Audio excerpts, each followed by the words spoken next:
word, you remember one-syllable words like cheap, small, hot, high. Then to make the comparative, it's easy. We add er to the adjective. So cheap becomes cheaper. Small becomes smaller.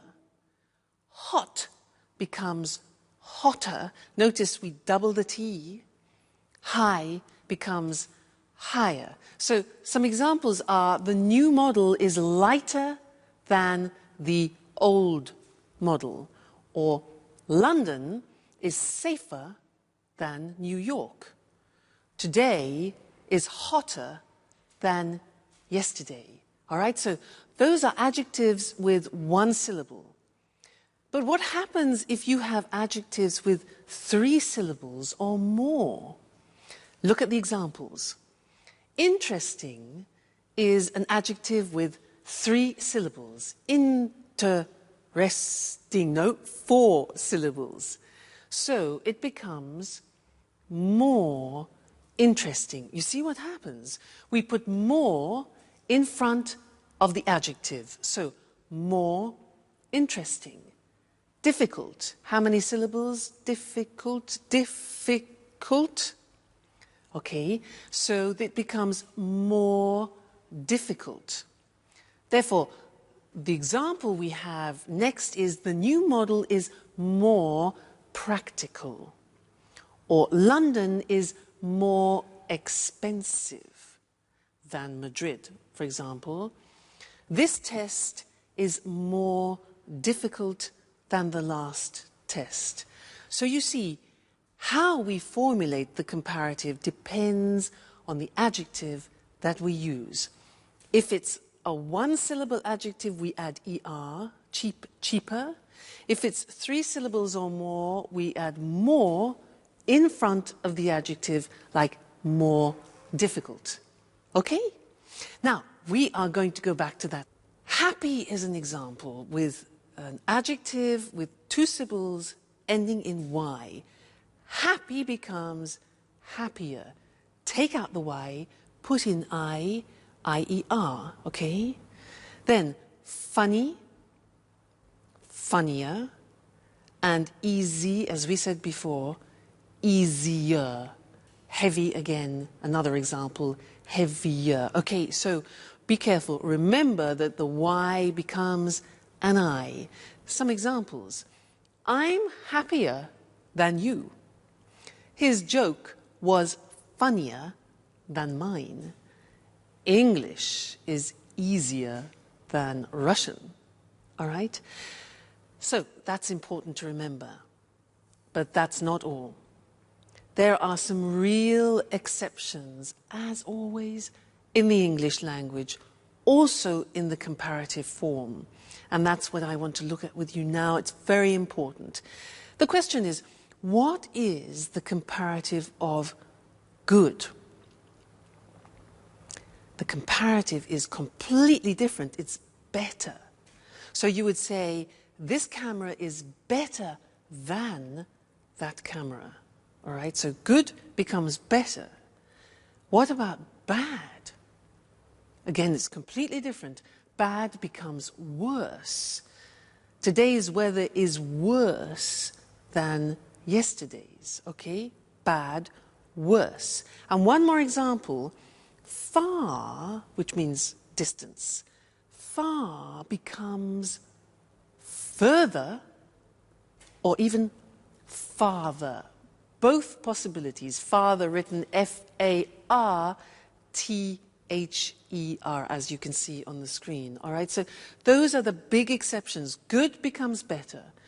Bad becomes worse. Far becomes farther or further. You choose. Examples, walking is better than running. Today, the weather is worse than yesterday. And Southampton is further than Brighton. All right? So when we have an adjective with 1 syllable, like cheap, what we do is we add the at the beginning to make it superlative. And then we add est to the adjective. Look at the examples. It's the cheapest, the newest, the quickest, the smartest bottle opener in the world. Okay, so the plus est at the end. Now, if the adjective is 2 or 3 or more syllables, it changes, as I said, and it becomes the most effective. Now, the adjective doesn't change, but in front of it we put the most effective. It's the most economical bottle opener.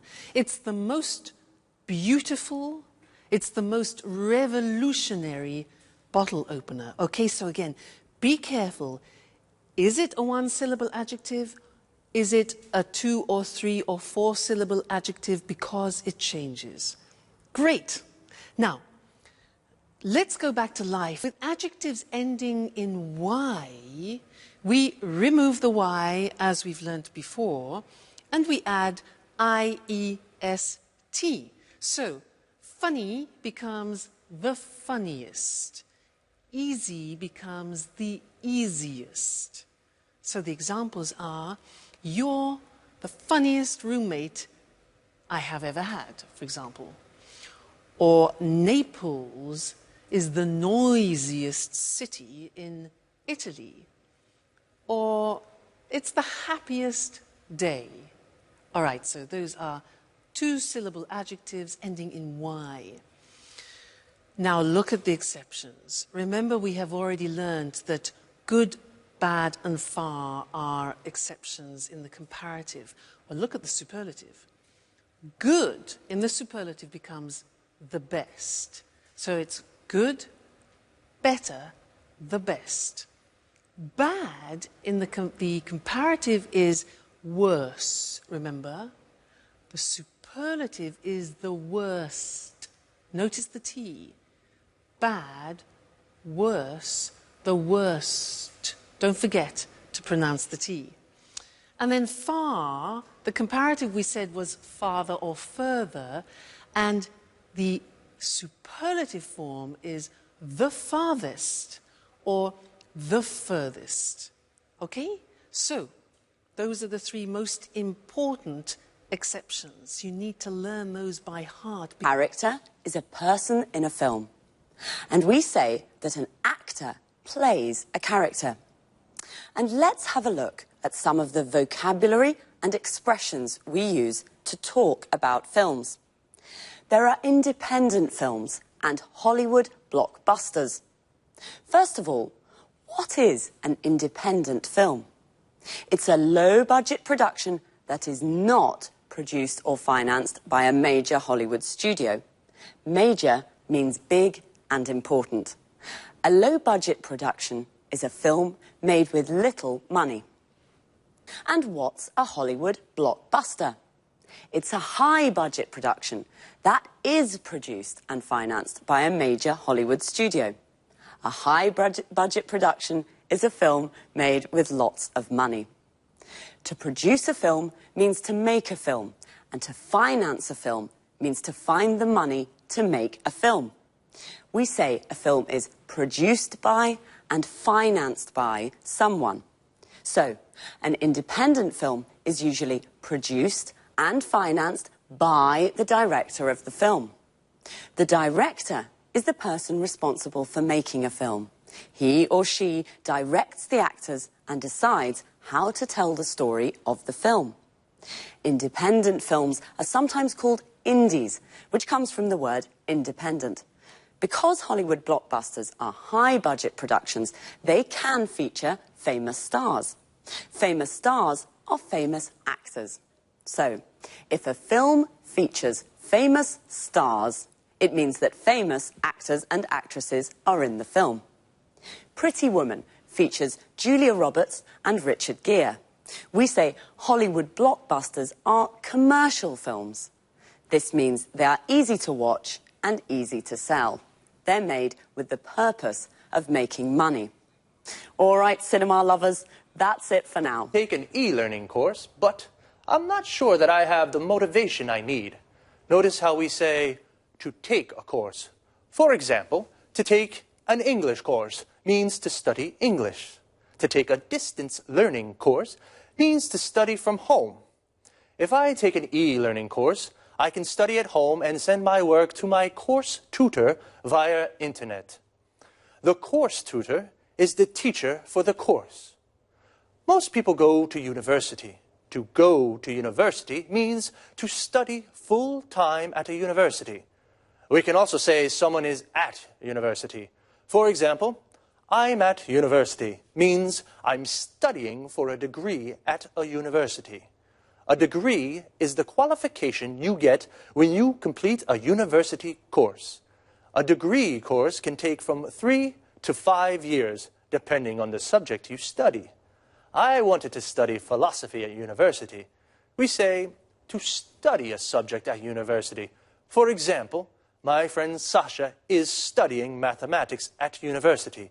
We can say she goes to university.